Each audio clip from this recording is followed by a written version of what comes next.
You're scared to say no. Every time your child has a tantrum, you fold like origami. Every time you go to the store, your child feels entitled to getting something. Toddlers push past limits because they're wired to do so. And if you don't set the correct boundaries, they're going to keep doing it. It's time to put your foot down. Here are 4 common behavior problems with toddlers and how you can fix it. Often we as parents raise very spoiled and entitled toddlers and children because we are afraid of setting boundaries. So the first commonly found issue is having tantrums when they are told no. They may be having meltdowns because of small disappointments. Maybe they didn't kick the ball how they wanted to, or maybe it's because they don't understand delayed gratification. So they want something now, and because you said, hey, you can have this later, or maybe even not at all, that is a problem. I have toddlers. I get it. Sometimes you're just tired and you just don't care at this point, okay? You get fed up and you're just like, look, have it.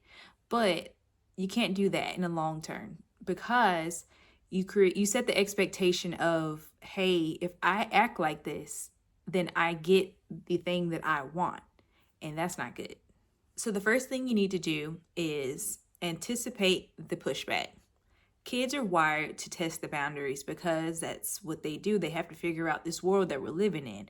Can I get away with this? Or what's going to happen if I do this? What's not going to happen if I do this? That is a part of the natural order of things of how they're learning. But within that, you need to be prepared to say, hey, yes, test the boundaries, but there's a limit to how far you can go with this. So when your kids are upset, stay calm, calmly explain, hey, this is the rule. This is what happens when this behavior occurs. So they know what expectations and what consequences may come if they act in a certain manner. And you have to stick with it. You can't, I guess be 50-50 sometimey with your response, because kids also use that information to predict what they can and cannot do. So no mixed signals, follow through, stick to the plan. And over time, your toddler will know what to expect. All right, the second common behavior issue we have is an entitlement attitude. If your toddler or child is demanding that they receive certain gifts, they deserve special treatment, the rules don't apply to them, you may have an entitled child.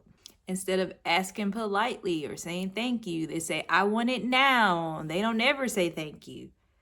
We got to fix that. That is an issue. So the key to fixing this issue is building resilience. I think that if you give your child the opportunity to struggle a little bit, they will grow stronger because of it. When your child is demanding your attention, and I don't mean like, hey, mommy, look at this in a nice, pleasant way. I mean like they're having a full-blown tantrum because you won't give them your eyes at the moment. Maybe you're busy. Maybe you're doing something important at the time. I think it's important to say, hey, look, I'll help you in a minute. So you're setting the expectation right off the bat. Hey, I'll help you in 5 minutes. Come back in 5 minutes. It teaches them that the world doesn't just revolve around them and what they have going on. They have to become more aware of other people's needs. If they get frustrated in moments where they can't accomplish something, tell them to take a deep breath, relax, say, hey, look, slow down, focus.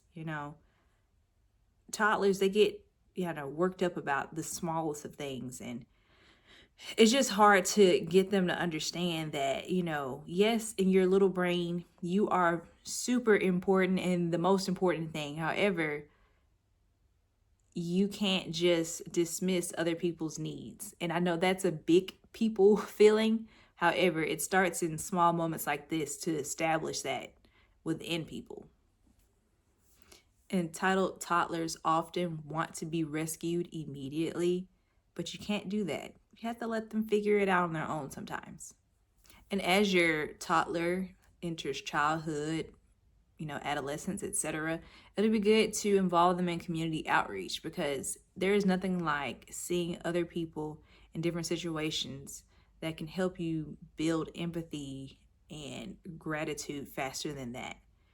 The third most common negative toddler behavior is disrespecting parents or authority. This may look like talking back, ignoring rules, showing little regard for others' feelings or needs. Anything that falls into that wheelhouse pretty much goes under disregarding the authority of people that are in charge of or responsible for them. So, an effective tactic I think works for this is cause and effect learning. So, if you do this, this happens. If you don't do this, this happens. That's probably the best way you can communicate that with a toddler for them to understand. If you say, hey, if you don't put your shoes on, we can't go to the park. They say, oh, well, I want to go to the park. I need to do this. So don't focus on necessarily a punishment per se, but focus on what's going to happen or not happen if I can't accomplish this first thing. So make sure that you set proper expectations. Don't be vague, okay? Don't say, go clean up. To a toddler, what does that even mean?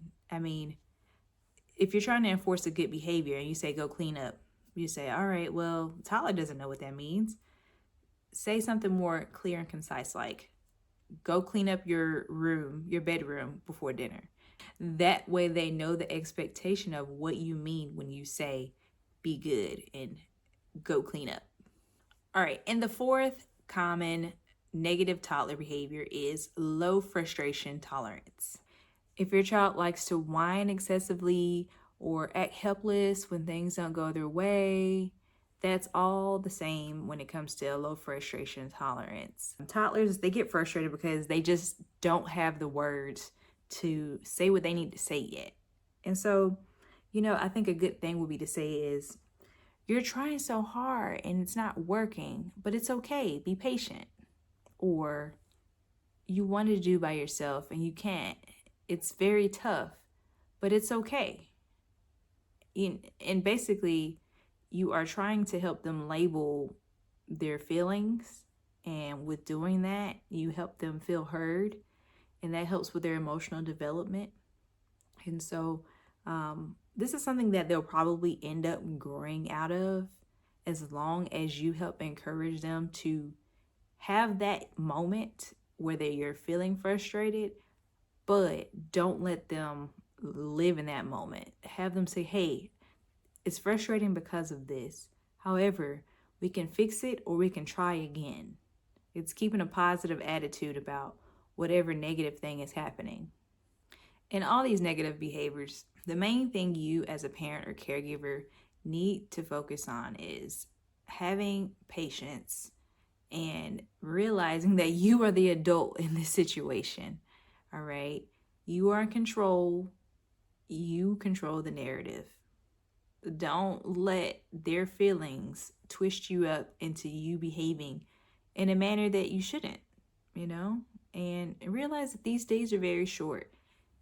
These toddler tantrums and whatnot are not going to be forever. And if you do what you need to do right now and help them build strong character as they grow and get older, you'll be thankful that you put in this time right now. I'm going to have a part 2 on some other issues that people have with their toddlers, and I'm going to link it right here, and I hope to see you in the next video. Thanks for watching.